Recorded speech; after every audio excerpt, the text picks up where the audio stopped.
And now shifting focus to Sudan. The civil war-hit African country clashed with the UAE at the United Nations Security Council.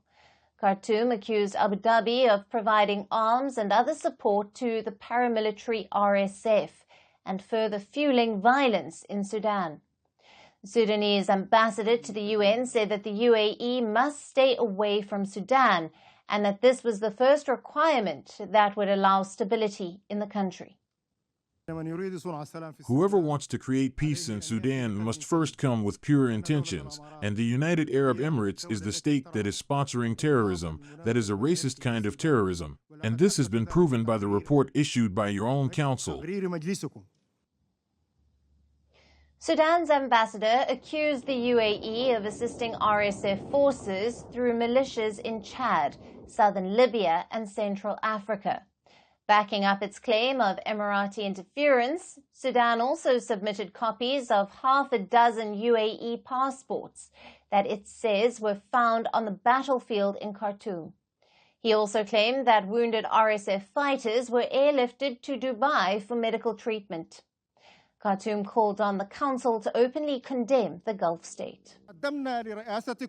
We have submitted to you, Mr. President, a week ago, 6 UAE passports that we found in Khartoum in joint operations perpetrated by the Rapid Response Forces, and you have not published this as we have asked. We did not steal these passports from the suitcases of UAE citizens in the UAE.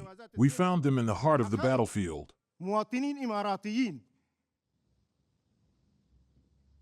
The United Arab Emirates rubbished claims made by Sudan. The Emirati ambassador called the Sudanese allegations ludicrous. He also said one of the warring parties of Sudan was using the UN Security Council to spread false allegations against the UAE to distract from grave violations on the ground. We see this as a shameful abuse by one of the warring parties of Sudan of this council, using this platform to spread false allegations against the UAE, to distract from the grave violations that are happening on the ground.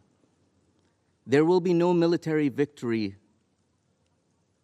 or a military settlement of the conflict in Sudan. The only way to settle will be through the negotiating table.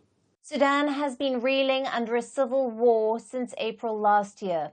The Sudanese army, headed by General Abdel Fattah al-Burhan, and the Paramilitary Rapid Support Forces, or the RSF, led by Mohammed Hamdan Dagalo, have been at loggerheads, pushing the country into a humanitarian crisis.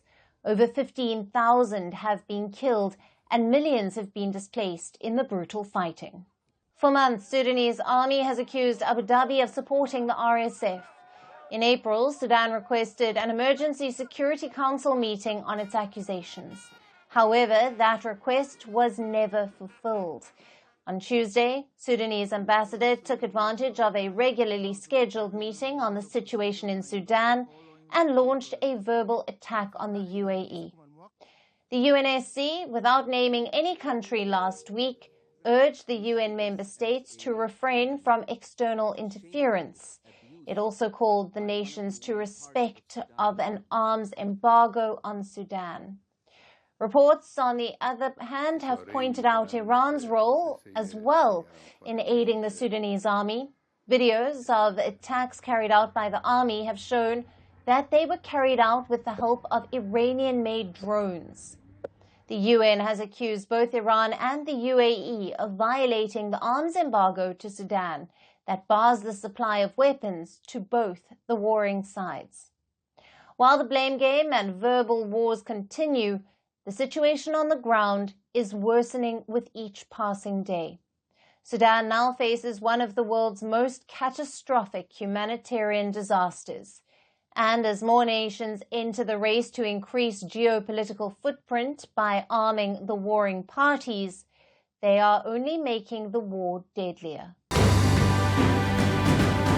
Firstpost reports from the world's second-largest continent. Hello, I'm Alyson Grange. A very warm welcome from Durban, South Africa. We get you the news and the newsmakers from Africa. From elections to climate change to innovations and opportunities. As the world's attention shifts, we report from Africa, the heart of the global South. Join me every weekday live on Firstpost.